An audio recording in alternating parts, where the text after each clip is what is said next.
Hello, everyone. We are here with Dr. Sovaida Ma'ani. Dr. Maani is a barrister at law of England and Wales, holds an LLM in International and European Union law from Cambridge University, and is also an attorney at law in the United States. She's the founding director of the Center for Peace and Global Governance, a virtual think tank and online forum dedicated to developing and proposing principled solutions to pressing global challenges through publications, podcasts, lectures, online courses, workshops, and targeted consulting. Dr. Maani has authored 5 books on peace, collective security, and global governance, including The Alchemy of Peace, 6 essential shifts in mindsets and habits to achieve world peace. She has also hosted the podcast Reimagining Our World, which recently reached its 50th episode milestone and is available on all major podcast platforms. Today, we are here to speak with Dr. Maani about 2 topics. A, the theme for her ABS talk and its relationship to peace, and B, the Baha'i contribution to understanding the intersection between peace and international law. Please join me in welcoming Dr. Maani to this interview. Good afternoon, Dr. Maani.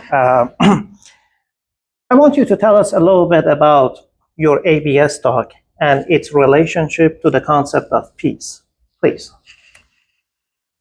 Well, when we look at the world around us, it's clear that our world is unraveling at a remarkably rapid pace. If I could point to a single factor that is the cause for the lack of peace and insecurity in our world, it's the failure of our leaders to read or write the signs of the times. What do I mean by that? To read or write the fact that the spirit of the age is the spirit of the oneness of humanity. That single failure on their part has been the cause of all the wars, of the instability, of the death and destruction that we see. So, what does this oneness actually look like? The oneness means a recognition that our world has become so interconnected and so interdependent that we've become like a single organism, and that it no longer makes any sense for one nation to say, I'm out for number 1, I don't care what happens to other countries. It's like a human body. It doesn't make sense for the kidneys to say to the liver, I don't care if you have liver failure or liver cancer. I'm out for the kidneys. It's a system, it's all interrelated, and it's therefore prone to systemic risks. So this is the crux of the problem, is the failure of these leaders to recognize the signs. Now, the real problem underlying that is that we, you and I and others, have chosen to elect unfit leaders. The responsibility ultimately actually lies with us. And this was the impetus for me to give this talk, for us to raise consciousness, to understand that if we don't take our responsibility seriously and start electing fit leaders who will take a leap, a historic feat of statesmanship, which is what's necessary to achieve peace, by the fact of recognizing the oneness of humanity, if we don't do that, then we're well on the path to a good amount of self-destruction, not that it isn't already happening to a certain extent. So the fundamental problem that we have, and the reason why we elect unfit leaders, is that our notions of power, dominance, and the role of leadership are essentially bankrupt. So if we're going to make a shift, we have to start first by creating a shift in how we conceive of the notions of power and dominance and authority and the role of leaders. This is really what my talk is focused on, because what I find extremely exciting is that there's a lot of new emerging thinking that really demonstrates a convergence towards a new type of ennobling leadership. What do we need to do? How do we shift even the very idea of what power and dominance is for?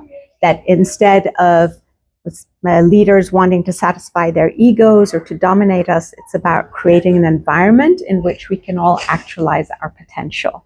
So it's a new kind of revolutionary way of viewing things. And there are lots of other things that flow from it. There are lots of factors that determine the contours of this new way of looking at power and leadership. Once we change the way we think, it will lead to a change in behavior. We will then demand that our leaders have certain qualities of character. We'll recognize that character is the most important thing versus platform, which is what we go for first these days. And then we will start to elect the right sorts of leaders who are more likely to recognize the oneness of humanity and take the kinds of decisions that our world needs today to meet both the needs and challenges of our times. Very good. Thank you for that. A lot of what you shared, Dr. Maani, took me back to Shoghi Effendi's World Order of Baha'u'llah on this notion of power and how the Baha'i faith questions it, really. And also the fact that, as Shoghi Effendi once wrote, we stand on the threshold of an age whose convulsions proclaim alike the death pangs of an old era and the birth pangs of a new. It seems what you're sharing with me here is that we are at that critical juncture in history. On that question of power, which you articulated, I want to use that as the analytical departing point to go over my second question. That is, what is the Baha'i contribution to understanding the intersection between peace and international law? Okay, that's a very big question. And I know we only have a few minutes. So I think the starting point here is to recognize a fundamental Baha'i concept that the achievement of peace is impossible without justice. So justice is an indispensable foundation for peace according to the Baha'i writings. And you're starting to see now immediately the connection between fit leaders. So justice in its turn is impossible without an understanding of our oneness. And if oneness is to be made the ruling principle of international life, which is also from Shoghi Effendi in the World Order of Baha'u'llah, then we see that the leaders that we elect have to be imbued with an understanding of our oneness so that they will act with justice, and that justice can be the foundation upon which we build peace.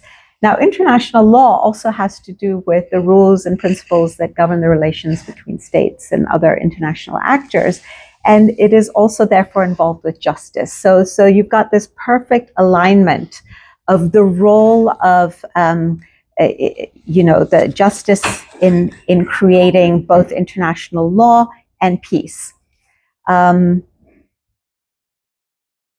I'd like to give an example of what we mean by the fact that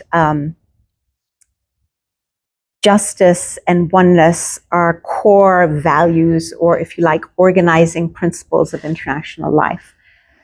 When you look at Europe in the aftermath of the Second World War, Europe was completely destroyed, and the nations of Western Europe needed coal and steel in order to rebuild themselves, but didn't have enough access to it because they'd been fighting over coal and steel for a number of centuries. So along comes this one fellow, Jean Monnet, and he proposes the European Coal and Steel Community, which is to pool all the coal and steel resources of the countries involved and put them in the hands of a supranational organization. He thereby created a whole new way of conceiving of how we can create institutions that govern our collective problems. Now, what's interesting about this is that the very design of the European Coal and Steel Community includes in it the principles of oneness and justice. So, for example, Germany and France, who had been fighting wars for centuries over coal and steel, were treated as equals. So there you've got your oneness and your parity. Decisions about how much coal each nation would get were made collectively.